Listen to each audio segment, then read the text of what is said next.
రాజకీయాల్లో సీనియర్లు ఎందుకు ఆచితూచి స్పందిస్తారో ఇప్పుడు అందరికీ అర్థమై ఉంటుంది. అప్పటి వరకు అంతా సాగిపోతున్న తరుణంలో ఒక్క మాట ఎంత డ్యామేజ్ చేస్తుందో కొండా సురేఖ ఉదంతం కళ్లకు కట్టినట్లు చూపించింది. బీఆర్ఎస్ సోషల్ మీడియా చేసిన పోస్టింగ్లతో బాధితురాలిగా మారిన కొండా సురేఖపై మొదట్లో పెద్ద ఎత్తున సానుభూతి వ్యక్తమైంది. వ్యక్తిత్వ హననం చేశారని ఆమెపై సానుభూతి పవనాలు వీయగా కేటీఆర్ పై రాజకీయాలకు అతీతంగా కన్నెర్ర చేశారు. ఆ మద్దతును మరింత క్యాష్ చేసుకుని కేటీఆర్ ను ఇరుకున పెట్టే అవకాశం ఉన్నా కాళ్లదన్నుకున్నారు కొండా సురేఖ. విషయాన్ని సైడ్ ట్రాక్ చేసి సంబంధం లేని విషయాలను ప్రస్తావించి బాధితురాలు కాస్త భ్రష్టురాలిగా మిగిలిపోవాల్సిన పరిస్థితిని తెచ్చుకున్నారు. ఇంటా బయట అంతటా వ్యతిరేకత తెచ్చిపెట్టుకున్నారు. అసలు ఈ ఎపిసోడ్లో కేటీఆర్ ఇరుకున పడే ప్రమాదం ఉన్నా దాన్ని తప్పించింది కొండా సురేఖ వ్యాఖ్యలే.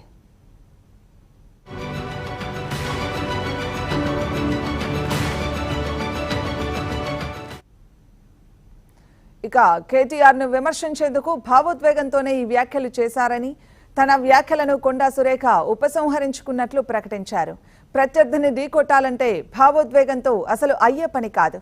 భావోద్వేగం సానుభూతిని తెచ్చిపెట్టేలా ఉండాలి, లేదంటే తలెత్తుకోలేని విధంగా బద్నామైపోతారు.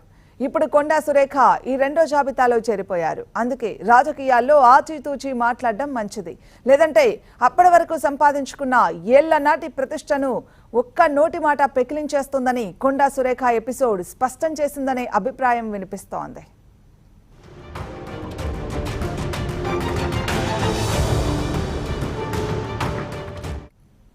మరోవైపు సోషల్ మీడియా విలువలు పాతాల మంచుకు దిగజారిపోయాయి. ఏకంగా వ్యక్తిత్వ హననానికి దిగుతున్నాయి. ట్రోల్స్ విలువల పరిధి దాటి కిందకు వచ్చిన నేటి రాజకీయాలు సోషల్ మీడియాను తమ అవసరాలకు వాడేస్తున్నారు పార్టీలు. వ్యక్తిగత జీవితాల్లోకి తొంగి చూస్తున్న వైనం, హీనస్థితి కోసం పోటీ పడుతున్నారు పొలిటికల్ లీడర్లు. అధికారంలో ఉన్నప్పుడు ఒకలా, విపక్షంలో ఉన్నప్పుడు మరోలా సోషల్ మీడియాపై అభిప్రాయాన్ని మార్చుకొని రాజకీయం అంటేనే రోత పుట్టే స్థాయికి దిగజారిపోయారు. స్పృహతో మెలగాలన్న మాటే మరిచిన నేతలు ప్రత్యర్థి 2 తిడితే నేను 4 తిడతా అనే ధోరణితో ఉన్నారు. కామెంట్లు చేసే ముందు నాలుగే కాదు, మెదడు కూడా వాడాలన్న ఇంగితాన్ని మరిచిపోయారు. నిరాధారమైన చౌకబారు ఆరోపణలతో పైశాచిక ఆనందం పొందుతున్నారు.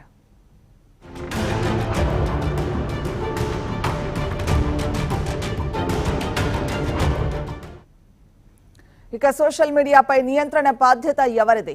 తమకు అనుకూలంగా ఉంటే ఆహా ఓహో అని, తమకు వ్యతిరేకంగా ఉంటే కుర్రో మొర్రో అంటున్న నేతలు సామాన్యుడు పుకారు పుట్టిస్తేనే జనం చెవులు కొరుక్కునే రోజుల్లో బాధ్యత గల హోదాలో ఉండేవారు చేసే చవకబారు పుకార్లని జనం ఇంకెంతలా నమ్ముతారో అర్థం చేసుకోలేరా? తమకు తెలియని వాటిని, కొందరి వ్యక్తిగత జీవితాలను నిజాలంటూ ప్రచారం చేయడం ఎంతవరకు సభ్యత? పొలిటికల్ అటాక్స్ కు సినిమా ఇండస్ట్రీని లాగాలా? వారి వ్యక్తిగత విషయాలను వైరల్ చేయాలా? ఇంత జరుగుతున్నా అటు రాజకీయ నేతలు, ఇటు సినిమా సెలబ్రిటీలు మౌనంగా ఉంటారా అన్నదే ఇప్పుడు $1 మిలియన్ ప్రశ్నగా మారింది.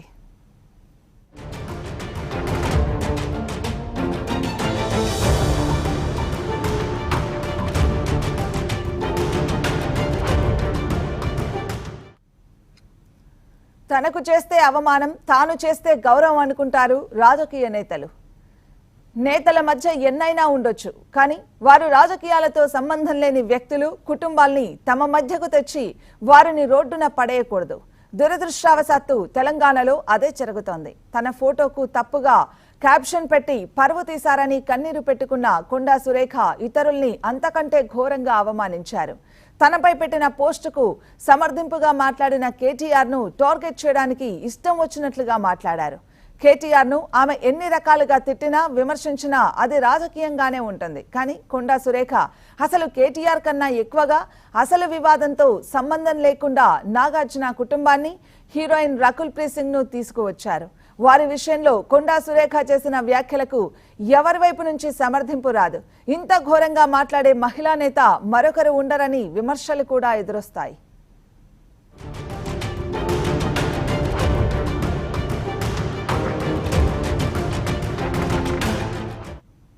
మరోవైపు కొండా సురేఖ అన్న మాటలకు కనీస ఆధారాలు ఉండవు.